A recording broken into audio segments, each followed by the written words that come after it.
Hello guys, welcome to tech Elix. और यार आज हमारे पास है नथिंग फ़ोन 2A और आज हम करने वाले हैं इसकी क्विक अनबॉक्सिंग। और हम इसको यूज़ कर चुके हैं 1 महीना। तो आज हम आपको बताने वाले हैं क्या आपको ये डिवाइस परचेज़ करना चाहिए या नहीं।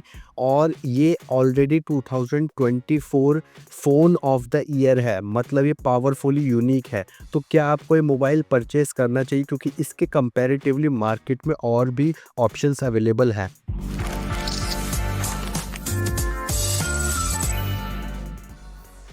तो करते हैं सबसे पहले इसके अनबॉक्सिंग स्टार्ट। तो अनबॉक्सिंग में आप देखोगे सबसे सिंपल एक बहुत ही चीप क्वालिटी का बॉक्स नथिंग ने दिया है। और सिंपल सा यहाँ पे लिखा हुआ है 2A और फ्रंट में और कुछ भी नहीं है। यहाँ पे कैमरा बने हुए हैं और यहाँ पर कुछ डिटेल्स लिखी हुई हैं जो आप देख पा रहे होंगे। और बाकी कुछ भी नहीं है, सिंपल सा बॉक्स। और बॉक्स को देख के आपको पता लग रहा होगा कि अंदर कुछ मिसिंग है। तो सबसे पहले इसको निकालते हैं हम यहाँ से। तो जैसे ही आप इसको ओपन करोगे आपको एक वाइट कलर का शाइनी सा बॉक्स मिल जाएगा जो कि सिंपल है और यहाँ पर बाकी कुछ भी नहीं है। तो जैसे ही आप इसको ओपन करोगे आपको इसके अंदर फ़ोन रखा हुआ मिल जाएगा जो कि है नथिंग फ़ोन 2A। तो हम इसको यूज़ कर चुके हैं, ये आपको अनबॉक्सिंग एक्सपीरियंस के लिए हम दिखाना चाह रहे हैं कि ये कैसा है। तो ये डिवाइस है, इसको यहाँ से निकाल लेते हैं, इसको रखते हैं साइड में।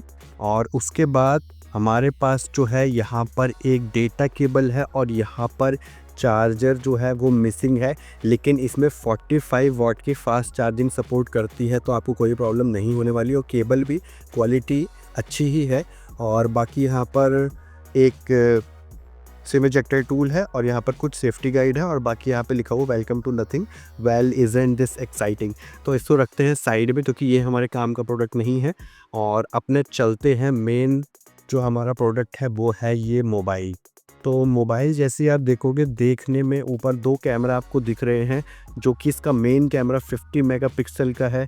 OIS और EIS दोनों के साथ आता है और अल्ट्रा वाइड भी है। तो डुअल कैमरा सेटअप है। इसको ओपन करते हैं। तो जैसे ही आप इसको हटाओगे आपको प्रीमियमनेस दिख जाएगी इस मोबाइल की कि कितना प्रीमियम है डिवाइस।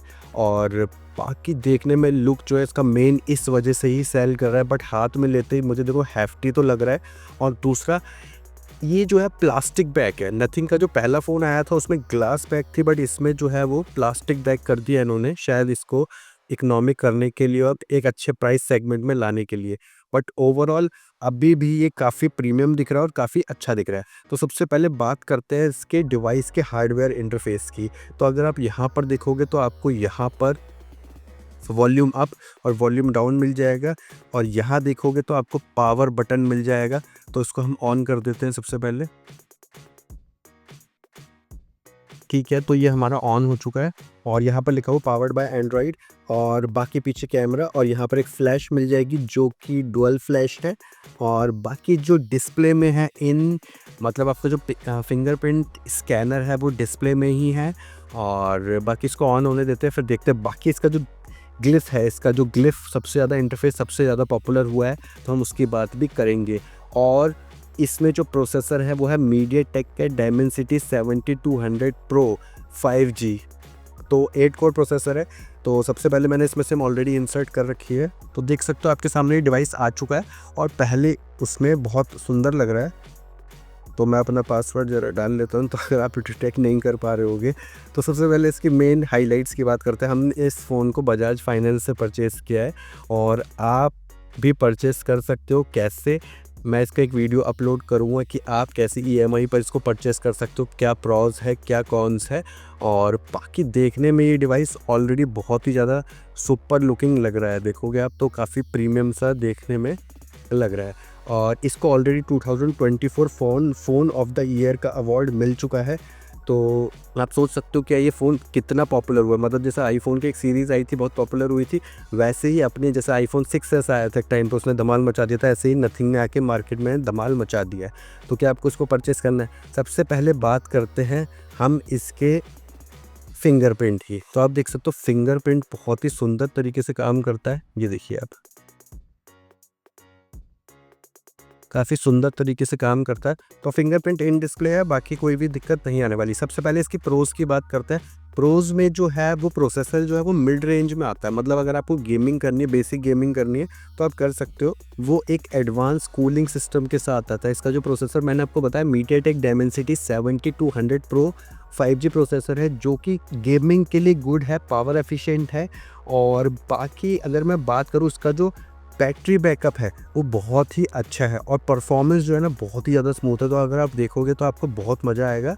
स्मूथनेस एक अलग तरीके से ही नज़र आती है, क्योंकि इसमें 120 हर्ट्ज़ की डिस्प्ले दी हुई है। 120 हर्ट्ज़ का जो परफॉर्मेंस है, मतलब रिफ्रेश रेट है, वो दिया हुआ है। और 5G सपोर्ट करता है, वो भी डुअल। अगर आप 2 सिम डालते हो तो आपको दोनों में ही 5G मिल जाएगा। मल्टीटास्किंग बहुत स्मूथ होती है, तो आपको एक एक्सपीरियंस अलग ही होता है। बाकी फ़ोन हल्का सा आपको लगेगा, अगर आप कोई मोटो से स्विच कर रहे हो तो आपको लगेगा कि फ़ोन जो है वो हल्का सा लाइट वेट है, मतलब लेकिन इतना भी लाइट वेट नहीं है, बट हेफ्टी है। तो आपको मतलब अच्छा लगेगा डिवाइस को यूज़ करने के बाद। दूसरा स्मूथ है, मतलब जो आप अगर डेली यूज़ के लिए यूज़ कर रहे हो और गेमिंग कर रहे हो, बेसिक गेमिंग, मतलब कोई हाई एफिशिएंट गेमिंग नहीं, मतलब बेसिक गेमिंग कर रहे हो, तो गेमिंग के लिए ठीक है। बाकी कहीं-कहीं मुझे लैग देखने को मिला। कभी आप अचानक फ़ोन को उठाते हो और एकदम यूज़ करने लगते हो तो ऐसा लगता है कि अचानक कोई लैग हो गया, अचानक कुछ अटक गया है। बाकी ब्राइटनेस की बात करें तो ब्राइटनेस इसकी 1300 निट्स की है, मतलब 1300 निट्स पीक ब्राइटनेस है, जो कि काफ़ी ज़्यादा। तो आप देख रहे होगे डिस्प्ले में इस टाइम पर लो भी काफ़ी अच्छी चली जाती है और हाई भी काफ़ी अच्छी आ जाती है, तो वो भी एक बहुत अच्छी बात है। और बैटरी बैकअप इसका है 2 दिन का। तो अगर आप देखोगे तो अभी भी एग्जैक्ट शो कर रहा है 88% बैटरी है, 1 डे 18 आवर्स की, और एग्जैक्टली ये चलता भी है, उतना ये चलता भी है। तो अभी मैं बैटरी आपके सामने कर देता हूँ, तो आप देखते रहना कि इसमें कितना बैटरी बैकअप आता है। अब ऑपरेटिंग सिस्टम की सबसे ख़ास बात मुझे लगी कि मोटो के बाद अगर मुझे किसी ने इम्प्रेस किया ऑपरेटिंग सिस्टम के मामले में, तो वो है ये नथिंग, जिसमें कुछ कोई ब्लॉटवेयर नहीं है। Nothing, you just use. Nothing का मतलब समझते हो, नथिंग, कुछ भी नहीं है। बाकी इसमें आपको जो ओएस मिलेगा वो इसमें मिलेगा, वो है नथिंग 3.0 अपग्रेड करने के बाद। जब इनबॉक्स आपको 2.0 मिलेगा और आप इसको एंड्रॉयड 15 तक अपडेट्स कर सकते हो, और काफ़ी क्लीन है। तो मेरे को तो ठीक लगा, कोई हीटिंग इशू नहीं है। और लेकिन अगर आप देखोगे नथिंग 2 जो आया था उससे डाउनग्रेड है हल्का सा, और इसका जो अंतुतु स्कोर है वो 7,40,000 प्लस आता है, जो कि एक बहुत ही अच्छा है इस हिसाब से। प्राइसिंग की हम बात करेंगे, लेकिन मैं इसमें कुछ चीज़ें आपको बताना चाहता हूँ। जैसे इसमें एक ग्लिफ का ऑप्शन आता है पीछे, तो आप देखोगे ग्लिफ इंटरफेस, तो यहाँ पर अगर मैं मान लो टॉर्च ऑन भी कर देता हूँ, यहाँ पर ये ग्लिफ का ऑप्शन है। ये देखिए मैंने इसमें ऑन किया तो आपको एक ग्लिफ का ऑप्शन मिलेगा यहाँ पर, और जब आप कॉलिंग करते हो और मतलब कॉल आती है आपके पास, नोटिफिकेशन आता है, तो ये लाइट्स अलग अलग तरीके से जलती हैं, जो कि बहुत ही ज़्यादा कूल लगती हैं डिवाइस में। लेकिन ये इसका मतलब सेलिंग पॉइंट नहीं है, मतलब एग्जैक्टली मैं ये समझ सकता हूँ इसका सेलिंग पॉइंट नहीं है, इस वजह से लोग अट्रैक्ट बहुत हो रहे हैं। बट ये एक फ़ोन तो मेरे को नॉर्मली लगा। बाकी स्मूथ अच्छा है, मतलब अगर आप बोलोगे स्मूथ है, बेसिक चीज़ों के लिए आप यूज़ करना चाह रहे हो तो उस हिसाब से ठीक है। हाई गेमिंग के लिए नहीं है, और परफॉर्मेंस लेकिन डेली यूज़ के लिए जो आप यूज़ करते हो, जनरल ऐप्स जैसे आप देख सकते हो, मैंने काफ़ी ऐप्स इसमें डाली हुई हैं, और जनरल अगर आप यूज़ कर रहे हो तो परफेक्ट है, तो आपको कोई भी दिक्कत नहीं आने वाली, मतलब कोई हीटिंग इशू नहीं है। और लेकिन कुछ इसके कॉन्स है जो मुझे लगा कि ये कुछ गड़बड़ी हुई, जो मेरे को 1 महीने तक मैंने इसको यूज़ किया और मेरे को पता लगी। सबसे पहले तो ग्लिफ लाइट का कोई ज़्यादा यूज़ मुझे लगा नहीं है, मतलब जिस हिसाब से इसका सेलिंग पॉइंट बताया गया कि भाई ये इस पे मतलब ये बहुत पॉपुलर यूनिक पॉइंट है, बट कहीं किसी को अट्रैक्ट नहीं करेगा, बहुत ही फ़नी सा लगता है, और कोई सेंस नहीं लगता कि भाई इसकी कोई ज़रूरत भी है, ठीक है। बाकी फ़ोन ऐसा लगता है कभी-कभार ना लैग हुआ है, फ़ोन कहीं ना, जब आप अचानक फ़ोन पकड़ के यूज़ करने लग जाओगे, कोई ऐप ओपन करोगे तो अचानक से ऐप हैंग होने लग जाती है, जो कि मुझे बहुत ही अलग लगा। और ये एक बार ही नहीं, कम से कम 7-8 बारी ये हो जाता है, कम से कम महीने में 7-8 बारी मेरे साथ हुआ। तो मुझे लगता है हो सकता है कि इसका कोई हो सकता है अपग्रेड में ठीक हो जाए, कोई मतलब नया कुछ अपडेट आए तो उसमें ठीक हो जाए। बाकी कोई अलर्ट स्लाइडर नहीं है नथिंग 2 की तरह।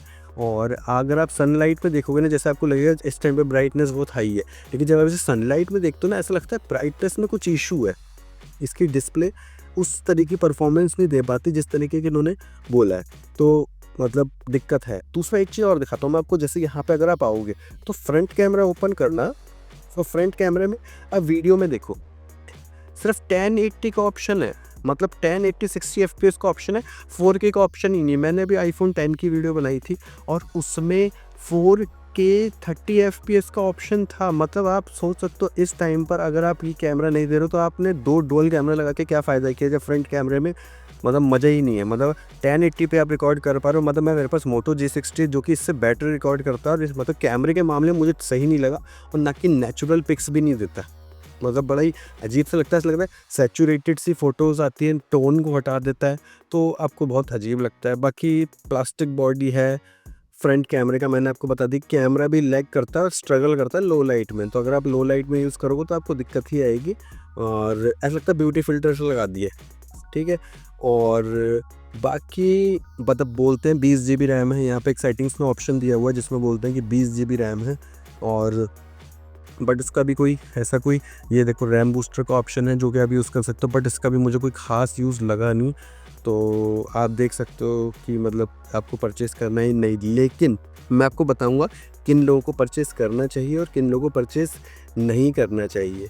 तो सबसे पहला एक चीज़ बता दो, अगर आपको वायरलेस चार्जिंग चाहिए भाई साहब, वायरलेस चार्जिंग भी नहीं है इसमें, तो और दूसरा आपको अच्छा कैमरा चाहिए तो भाई बिल्कुल भी परचेज़ मत करना, कैमरा इसका बिल्कुल भी डिसेंट नहीं है। इसके मार्केट में बहुत ऑप्शंस अवेलेबल हैं, मोटो G85 भी आ चुका है सीरीज़ में जो कि अच्छा कैमरा देगा, इससे बेटर है। मोटो के कैमरे नेचुरल पिक्स लेते हैं, बल्कि इसमें इतनी नेचुरल पिक्स नहीं है, तो कैमरा देख के मतलब बस लेंस को देख के ही मत परचेज़ कर लेना।